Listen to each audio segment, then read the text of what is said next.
اس میں ایک بیت المقدس ہے اور دوسرا بیت اللہ ہے۔ ایک میں حضرت اسحاق علیہ السلام کی قوم کا ہیڈ کوارٹر ہے اور دوسرے میں حضرت اسماعیل علیہ السلام، دونوں کے جد ابجد حضرت ابراہیم علیہ السلام ہے، لیکن وہ ہیڈ کوارٹر ایک قوم کا وہاں پر بیت المقدس قرار دیا گیا تھا، اور دوسری قوم کے لیے وہ بیت اللہ یعنی مکہ قرار دیا گیا تھا۔ یہاں پہ یعنی کہ کسی قوم میں نبی کا مبعوث ہونا اور پھر اللہ کے ڈائریکٹ آرڈر کے نیچے اس کو ایک ہیڈ کوارٹر ملنا، اس کا مطلب یہ ہے کہ اس قوم پہ یہ ذمہ داری ہے کہ اس نے اللہ کا نظام جاری کر کے، اور اللہ تعالیٰ یعنی یہ وہ قوم ہے جو گواہی دے چکی ہے کہ ہم تابعدار ہیں، سمعنا واطعنا، اور یہ وہ قوم ہے جس نے اللہ کے نظام کو جاری کرنا ہے زمین پر۔ انہوں نے تمہیں وہ دیا جو کسی ایک کو دنیا میں نہیں دیا اللہ نے۔ یا قوم ادخلوا، اے میری قوم داخل ہو جاؤ، الارض المقدسہ، اس ارض مقدس میں، التی، وہ جو کتب اللہ لکم، اللہ نے لکھ رکھی ہے تمہارے لیے، یعنی یہ ارض مقدس، یہ بیت المقدس جو اللہ نے تمہارے مقدر میں لکھا ہے، اس میں تم داخل ہو جاؤ۔ ولا ترتدوا، اور نہیں تم نے پھرنا، علی ادبارکم، تمہاری پیٹھوں پر، کیونکہ اگر پیچھے ہٹتے ہو تو پیچھے مصر ہے، تمہاری ہسٹری تمہارے سامنے ہے۔ اگر آپ اصطلاح میں دیکھیں کہ پیچھے ہٹنے کا مطلب یہ ہے کہ تم مصر جیسی ذلت والی زندگی میں دوبارہ داخل ہو جاؤ گے، اور اگر آگے نہیں بڑھتے ہو اور یہیں بیٹھے رہ جاتے ہو تو یہاں پہ تمہیں دشمن ختم کر دیں گے۔ اب تمہارے پاس کوئی چوائس نہیں رہی ہے، تم جہاں پر ہو تم نے اس سے آگے بڑھنا ہے، تم نے داخل ہونا ہے اس شہر کے دروازوں میں، کیونکہ یہ اللہ نے تمہارے لیے مقدر کر دیا ہے۔ فَتَنْقَلِبُوا خَاسِرِينَ، پس تم لوٹو گے خسارہ پانے والے بن کر۔ قالو، انہوں نے کہا، یا موسیٰ، اے موسیٰ، ان فیہا قوما جبارین، اب سرزمین فلسطین خالی نہیں پڑی ہوئی تھی، اگر وہاں پہ یہ لوگ نہیں تھے، اگر وہاں پہ یہود نہیں تھے، اس کا مطلب یہ نہیں ہے کہ وہ خالی پڑی ہوئی تھی یا وہ ان کا انتظار کر رہے تھے۔ اس میں اس کی اپنی حکومت تھی، اس کا اپنا سسٹم تھا، اور یقیناً کوئی زبردست قوم وہاں پہ آباد ہوگی جو ہسٹری سے ہمیں معلوم ہے۔ تو بنی اسرائیل نے کہا کہ اے موسیٰ، بے شک اس میں تو ایک بڑی زبردست قوم ہے، بڑی غالب آنے والی قوم ہے۔ وَإِنَّا، اور بے شک ہم، لن ندخلها، ہرگز نہیں ہم اس میں داخل ہوں گے، حتیٰ یخرجوا منہا، یہاں تک کہ وہ یہاں سے نکل جائیں۔ یہ وہ طرز عمل ہے جو اس قوم کا اس وقت بھی تھا جب یہ اللہ کے رسول کو دیکھ رہے تھے، اللہ کا پیغمبر ان میں موجود تھا، ان کے پاس تورا آ چکی تھی، یہ من و سلوہ کھا چکے تھے، یہ غمام کے نیچے سائے میں پورے صحرائے سینا کو عبور کر چکے تھے، یہ 12 چشموں کا معجزہ دیکھ چکے تھے، یہ حضرت موسیٰ کے معجزے دیکھ چکے تھے۔ یہ وہ قوم ہے جو اگر یہ سوچتی کہ جس اللہ نے یہ سارے معجزے دکھائے ہیں اور اتنی بڑی فضیلت ہمیں دی ہے کہ آج ہم میں موسیٰ جیسا پیغمبر موجود ہے جو ہمیں دریائے نیل کے بیچوں بیچ نکال کے لے آیا ہے، اور اس نے ہمیں فرعون سے آزادی دلوائی ہے اللہ کے حکم سے، تو یہ ہرگز اس کی بات ماننے میں تامل نہ کرتے۔ انہوں نے کیا کہا، بدقسمتی دیکھیں آپ ان کی، کہ اے موسیٰ، اس میں تو ایک بڑی ظالم قوم ہے اور ہم تو اس میں ہرگز نہیں داخل ہوں گے یہاں تک کہ یہ قوم یہاں سے نکل جائے۔ انہوں نے یہ نہیں سوچا کہ یہ اس شہر میں جب داخل ہوں گے تو ان کے ساتھ اللہ کی نصرت ہوگی، اور یہ یہاں پہ داخل ہو کے یہ انہوں نے غالب آنا ہے، چاہے یہاں پہ کوئی اور قوم ہو یا نہ ہو، نہیں، جو یہاں ہیں وہ یہاں سے نکل جائیں۔ فَإِنْ يَخْرُجُوا مِنْهَا، پس جب یہ نکل جائیں گے یہاں سے، فَإِنَّا دَاخِلُونَ، پس بے شک ہم اس میں داخل ہو جائیں گے۔ قَالَ رَجُلَانِ، کہا دو آدمیوں نے، من الذین، ان لوگوں میں سے، یخافون، جو ڈرنے والے تھے۔ اب اس پوری قوم میں کوئی دو ایسے آدمی ہیں، اور ان میں ایک یوشع بن نون نامی اسرائیلی تھے، اور ایک کا نام اب مجھے یاد نہیں ہے، لیکن یہ دونوں نام بائبل میں موجود ہیں۔ اور ان دو آدمیوں کے لیے قرآن میں آ رہا ہے کہ دو لوگوں نے یہ کہا کہ جو اللہ سے ڈرتے تھے، یخافون، جو ڈرنے والے تھے، اللہ سے ڈرنے والے تھے۔ اب دیکھیں، قال رجلان، کہا دو مردوں نے، من الذین، ان لوگوں میں سے، یخافون، جو ڈرتے تھے۔ کیا یہ وہ لوگ تھے جو اللہ سے ڈرتے تھے، یا یہ وہ لوگ تھے جو اس وقت اس ظالم قوم سے یا زبردست قوم سے ڈر رہے تھے؟ اور ان میں سے دو لوگوں نے یہ کہا جو انعم اللہ علیہما، اللہ کا انعام ہوا تھا ان دونوں پر، یہ تثنیہ ہے، علیہما، دو لوگوں کے لیے۔ یہ بات کہ وہاں پہ ایک پوری جماعت تھی جو اللہ سے ڈرتی تھی، یہ اس کی تفسیر میں یہ غلط ہے۔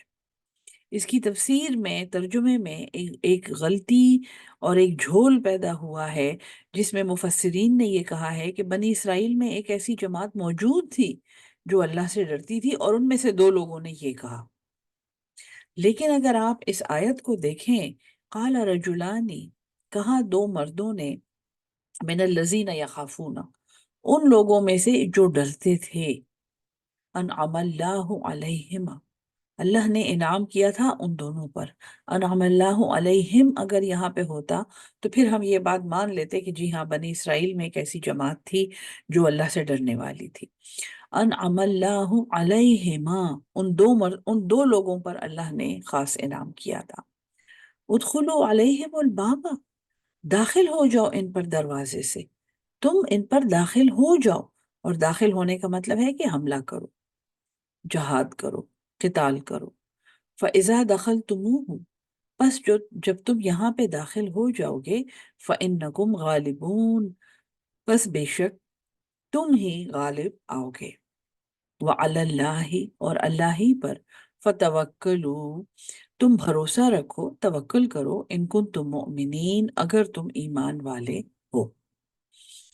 یہ واقعہ بیت المقدس کے گیٹ پر پیش آیا، جب حضرت موسیٰ ان کو یہ کہہ رہے ہیں کہ اللہ نے تمہارے لیے ارض مقدس پسند کر لی ہے، اور اب تم یہاں پہ داخل ہوگے، تمہیں یہاں پہ فتح نصیب ہوگی۔ اور یہ آگے سے تعویلیں کر رہے ہیں کہ ہمیں تو بڑا ڈر لگتا ہے، ہم تو اس قوم سے بڑے ڈرتے ہیں، اور ہم یہاں پر نہیں داخل ہوں گے۔ قالو، انہوں نے کہا، یا موسیٰ، اے موسیٰ، انا لن ندخلها، بے شک ہم ہرگز نہیں داخل ہوں گے، ابداً، کبھی بھی، اس شہر میں ہم کبھی بھی داخل نہیں ہوں گے، ما داموا فیہا، جب تک وہ ہیں اس میں۔ آج بھی یہ لوگ یہی کر رہے ہیں نا، اس کو خالی کرائیں، اس زمین کو خالی کرائیں، اس کو ہم نے خالی کرنا ہے۔ فَاذْهَبْ، پس تو جا، انت و ربک، تو اور تیرا رب۔ ان کا یہ ایٹیٹیوڈ دیکھیں آپ، کہ اے موسیٰ، تم اور تمہارا اللہ جا کے ان سے لڑیں، فقاتلا، پس تم دونوں لڑو، انا ہا ہونا قائدون، بے شک ہم تو یہیں پر بیٹھے ہوئے ہیں۔ آج تک یہ قوم وہیں بیٹھی ہوئی ہے، اور غیبی مدد اور غیر کی مدد اور باہر کی مدد سے یہ وہاں پہ جا کے وہاں کے رہنے والوں کو صرف ستاتے ہیں۔ یہ اللہ کا نظام نہیں قائم کر رہے وہاں پہ، یہ وہاں پہ کوئی شریعت نہیں قائم کر رہے۔ بائی دا وے، اب یہ معزول بھی ہو چکے ہیں، اب یہ لعنت زدہ بھی ہو چکے ہیں۔ اس وقت جب یہ زمین ان کا مقدر کی گئی تھی، اور جب یہ دنیا کے امام بن سکتے تھے، جب یہ بیت المقدس کو ایک ایسی مثال بنا سکتے تھے جہاں پہ لوگ آ کے دیکھتے کہ جی ہاں، جو ہمارے قوانین ہیں، جو ہماری شریعتیں ہیں، جو ہمارے طریقے ہیں، وہ ان لوگوں کے مطابق ہیں، وہ یہاں سے آ رہے ہیں۔ بالکل یہی مثال مکہ کی ہے۔ مکہ کو اسپیسیفائی کیا گیا ہے بنی اسماعیل کے لیے کہ وہاں پہ ایک ایسا سینٹر آف ایکسلنس بنانا ہے جہاں پہ لوگ آ کے دیکھیں کہ جی مسلمانی کا اور اسلام کا منبع اور اس کا جو فاؤنٹین ہیڈ ہے، جہاں سے وہ پورا سسٹم شروع ہوتا ہے، وہ کیسا ہے۔ بیت المقدس بنی اسرائیل کے لیے تھا، اور بیت اللہ اور مکہ بنی اسماعیل کے لیے۔ یہ بات یہاں پہ آپ اچھی طرح سمجھ لیں۔ تو ہم اس میں کبھی بھی نہیں داخل ہوں گے جب تک وہ یہاں بیٹھے ہوئے ہیں، اور اے موسیٰ، تو اور تیرا رب جا کے لڑے ان سے، یہ ان کی خوبصورت باتیں سنیں، اور ہم تو یہیں بیٹھے ہوئے ہیں، ہم نے نہیں لڑنا۔ قالا، حضرت موسیٰ نے کہا، اب یہ انتہائی دلگیر ہیں، انتہائی دکھی ہیں، ربی، اے میرے رب، انی لا املکو، بے شک میں تو کوئی اختیار نہیں رکھتا، میری ملکیت میں تو اور کچھ بھی نہیں ہے، الا نفسی، مگر میری اپنی جان، و اخی، اور میرا بھائی حضرت ہارون علیہ السلام، ففرق، پس جدائی ڈال دے، بیننا و بین قوم الفاسقین، میرے اور میری اس فاسق قوم کے اور نافرمان قوم کے درمیان۔ اب یہاں پہ اللہ کا حکم ہوتا ہے، یہ یہاں سے لوٹ گئے تھے، انہوں نے حملہ نہیں کیا تھا۔ قال، اللہ نے کہا، فَإِنَّهَا مُحَرَّمَةٌ، پس بے شک یہ حرام کر دی گئی ہے، علیہم، ان پر، 40 سنتن، 40 سال تک، یتیہون فی الارض،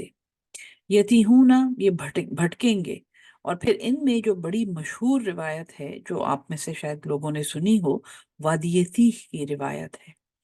کہ یہ جب وہاں سے لوٹے تو یہ صحرا میں 40 سال ایک ہی سرکل میں گھومتے رہے۔ انہوں نے بہت رنگین افسانے اور روایتیں بنائی ہیں، جیسے یہ ہر چیز کی بناتے ہیں، بلکہ اس پہ فلمیں بھی بنائی ہیں انہوں نے، کہ جب یہ وہاں سے لوٹے اور انہوں نے بیت المقدس فتح کرنے سے انکار کیا، تو پھر یہ 40 سال بے مقصد اور بس بغیر کسی منزل کے یہ بھٹکتے رہے صحرائے سینا میں، اور وادی تیہ کا واقعہ اس کو کہتے ہیں۔ وہی لفظ یہاں استعمال ہوا ہے جو تورا میں ہے، یتیہون، یہ بھٹکیں گے، یہ بھٹکتے رہیں گے، فی الارض، زمین میں، فلا تاسا، تو پھر افسوس نہ کریں، علی القوم الفاسقین، ایک نافرمان قوم پر۔ یہاں پہ بنی اسرائیل کا یہ قصہ اللہ تعالیٰ نے روک دیا ہے۔ اب ایک اور یہاں پہ قصہ شروع ہو رہا ہے، جو یہ قصہ بھی تورا سے ہے، بائی دا وے۔ وَاتْلُ عَلَيْهِمْ نَبَأَ ابْنَ آدم، وَاتْلُ، اور پڑھیں، علیہم، ان پر، نبأ، وہ خبر، بنی آدم، آدم کے 2 بیٹوں کی۔ اب نئے، یہ لفظ جو آیا ہے نون کے اوپر جو زبر ہے، 2 بیٹے، بنین، بہت سارے بیٹے، بنین، المال والبنون، یہ بہت سے بیٹے ہیں، بنے، 2 بیٹے، بنی، ایک بیٹا یا ایک اولاد۔ سو نبا، اب نئے آدم، ان پر پڑھیں آدم کے 2 بیٹوں کا قصہ، بالحق، حق کے ساتھ، اس قربا، جب، قربا، قربانی کی انہوں نے، اور یہ قربانی کا لفظ جو ہے، یا قربان، یا یہ قرب سے ہی نکلا ہے، یعنی کہ کسی کا قرب حاصل کرنے کے لیے ایک ایسا کام کرنا جو مشکل ہو، جو آسان نہ ہو، اسی لیے اس کو قربانی کہتے ہیں، کہ کسی کا قرب حاصل کرنے کے لیے ایک ایسا ایکشن کرنا، ایک کنیکشن کو سٹرونگ کرنے کے لیے کچھ اور توڑنا، کسی اور چیز کی قربانی دینا۔ سو اس قربا قربانن، جب دونوں نے پیش کی ایک قربانی، فتقبلو، فتقب فتقب فتقبل فتقبل سوری، تو قبول کر لی گئی، جی ہاں، جب انہوں نے قربانی پیش کی تو وہ قبول کر دی گئی، من احدہما، ان میں سے ایک کی، دونوں نے قربانی کی اور ایک کی قربانی قبول کی گئی، ولم یتقبل، اور دوسری نہیں قبول کی گئی، من الآخر، دوسرے سے۔ قالا، اب اس نے کہا، جس کی قربانی نہیں قبول ہوئی تھی، اس کے دل میں حسد پیدا ہوا، اس کو افسوس ہوا، اور اس نے کہا، لَأَقْتُلَنَّكَ، البتہ ضرور میں تجھے قتل کر دوں گا، یعنی تو کیسے مجھ سے بہتر ہو گیا، میں تجھے قتل کر دوں گا۔ قالا، اس نے کہا، یعنی دوسرے نے کہا، انما یتقبل اللہ، قبول کرتا ہے اللہ، من المتقین، متقیوں سے، پرہیزگاروں سے۔ سو یہاں پہ جو بات بٹوین دا لائنز ہے وہ یہ ہے کہ ایک تو وہ بھائی، اس میں اتنا حسد ہے، اس میں اتنا بغض ہے، اور دوسرا وہ اتنی آسانی سے اپنے بھائی کو کہہ رہا ہے کہ میں تجھے مار ڈالوں گا، میں تجھے قتل کر دوں گا۔ اس کا مطلب ہے کہ اس میں کچھ کردار کی بیسک کمزوریاں پائی جاتی ہیں، اور یہ جو بھائی جس کی قربانی قبول ہوئی ہے، یہ متقی ہے، یہ نیک ہے، اور یہ اپنے بھائی کو نصیحت کر رہا ہے کہ دیکھو اللہ تعالیٰ صرف متقیوں کی قربانی قبول کرتا ہے۔ جو تمہارے عمل میں برائی ہے یا جو تم میں کمزوری ہے، اس کو ختم کرو، اس سے جان چھڑاؤ۔ لَإِن بَسَطتَ إِلَيَّ يَدَكَ، لَإِن البتہ اگر، بسط بسیط کرے گا، پھیلائے گا، الیہ میری طرف، یدکا تیرا ہاتھ، لتقتلنی کہ تو مجھے قتل کر، لتقتلنی اس لیے کہ تو مجھے قتل کر دے، ما انا بباسط میں نہیں ہوں ایسا کہ میں بڑھا دوں، یدیہ الیکا میرا ہاتھ تیری طرف، لأقتلک کہ میں تجھے قتل کر دوں۔ اگر اے میرے بھائی، اگر تو میری طرف اپنا ہاتھ بڑھائے گا اس لیے کہ تو مجھے قتل کر دے، تو میں تیری طرف اپنا ہاتھ نہیں بڑھاؤں گا کہ میں تجھے قتل کر دوں۔ انی اخاف بے شک میں ڈرتا ہوں، اللہ سے، رب العالمین جو تمام جہانوں کا رب ہے۔ دو بھائیوں کا وہ کیریکٹر بتایا جا رہا ہے، ایک جس میں بہت حسد ہے، جس میں بہت کینہ ہے، بغض ہے، اور وہ اس حسد کے زیر اثر، اپنے نفس کے زیر اثر اپنے بھائی کو قتل کرنے کی دھمکی دے رہا ہے، کیونکہ اس کے اندر کے کھوٹ کی وجہ سے اس کے عمل میں کوئی ایسی کمزوری ہے کہ اللہ نے اس کی قربانی نہیں قبول کی۔ اور یہ جو نیک بھائی ہے، یہ اس کو نصیحت کر رہا ہے کہ دیکھو اگر تم نے میری طرف اپنا ہاتھ بڑھایا، اللہ تو متقیوں سے قربانی قبول کرتا ہے، میں تو اللہ سے ڈرتا ہوں، اگر تم نے میری طرف اپنا ہاتھ بڑھایا تو میں تمہاری طرف ہاتھ نہیں بڑھاؤں گا کہ میں تجھے قتل کر دوں، میں تو اللہ سے ڈرتا ہوں جو تمام جہانوں کا رب ہے۔ انی ارید بے شک میں چاہتا ہوں، ان تبو یہ کہ تو حاصل کر لے، بے اسمی میرا گناہ، و اسمی کا اور تیرا اپنا گناہ، فتکونا پس تو ہو جائے، من اصحاب النار جہنم والوں میں۔ یعنی کہ یہ حابیل اور قابیل کا قصہ ہے، اور اس میں حابیل جو مقتول بھائی تھا وہ قابیل کو یہ کہہ رہا ہے کہ میں تو یہ چاہتا ہوں کہ تو مجھے قتل کر کے میرے گناہوں کا بھی ذمہ دار ہو جائے، یعنی اس کو آخرت میں بھی پورا ایمان ہے، اور اسے پتا ہے کہ آخرت میں گناہوں کا بوجھ لے کے جانے کہ کیا نتائج ہیں اور اس کی پھر کیا ریپرکشنز ہیں، اور یہ جہنم سے ڈرتا ہے، یہ اپنے اللہ سے ڈرتا ہے۔ تو یہ بھائی کو یہ کہہ رہا ہے کہ میں تو چاہتا ہوں کہ تو میرا گناہ بھی لاد لے اور تیرا اپنا گناہ بھی ہے، اور تو پھر جہنم والوں میں ہو جائے۔ ذالک جزاء الظالمین یہ سزا ہے، یہ جزا ہے ظالموں کی۔ فتوعت پس توعن یا کرہن ہم کہتے ہیں نا، خوشی سے یا ناخوشی سے، توعن جو ہے یہ خوشی کو کہتے ہیں، رضامندی کو کہتے ہیں۔ فتوعت پس اس کو راضی کر لیا، اس کو خوشی سے راضی کر لیا، لہو نفسہ اس کو اس کے نفس نے، قتل اخیہ اس کے بھائی کے قتل پر، فقتلہ پس اس نے اسے قتل کر دیا، قابیل نے حابیل کو قتل کر دیا، فاصبح پس وہ ہو گیا، من الخاسرین خسارہ پانے والوں میں۔ فبعث اللہ پس بھیجا اللہ نے، غراباً ایک کوا۔ اب یہ روایات میں ہے کہ جب اس نے قتل کر دیا تو اپنے قبیلے سے اور اپنے گھر والوں سے وہ لاش چھپانا اس کے لیے مسئلہ بن گیا، اور اس کو سمجھ نہیں آ رہی تھی، اور پھر وہ لاش گلنی سڑنی شروع ہو گئی، اس کی بدبو آنی شروع ہو گئی۔ تو یہ جو آگے سبق ہے، یہ تورا کی آیات ہیں، یہ آیات تورات میں آئی ہیں، یہ انجیل میں آئی ہیں، اور یہ قرآن میں بھی اسی طرح یہ واقعہ نقل ہے۔ تو اللہ نے فبعثا اپوائنٹ کیا ایک غرابن، ایک کوا، یبحث فی الارض جو کریدتا تھا زمین کو، لیوریہ تاکہ وہ اسے دکھائے، کیف یواری کیسے وہ چھپائے، سوءۃ اخیہ اپنے بھائی کی لاش۔ ایک عقلی دلیل سے سمجھایا جا رہا ہے کہ دیکھو لاش کو زمین میں دفن کرنے کا طریقہ۔ قابیل نے کہا، یا ویلتا ہے میری بدبختی، آجز تو میں تو اتنا عاجز ہوں، میں تو اتنا کمزور ہوں، اتنا بے وقوف ہوں، ان اکون مثل ھذا الغراب، کہ میں اس کوے جیسا بھی نہیں ہو سکتا۔ فَأُوَارِيَ،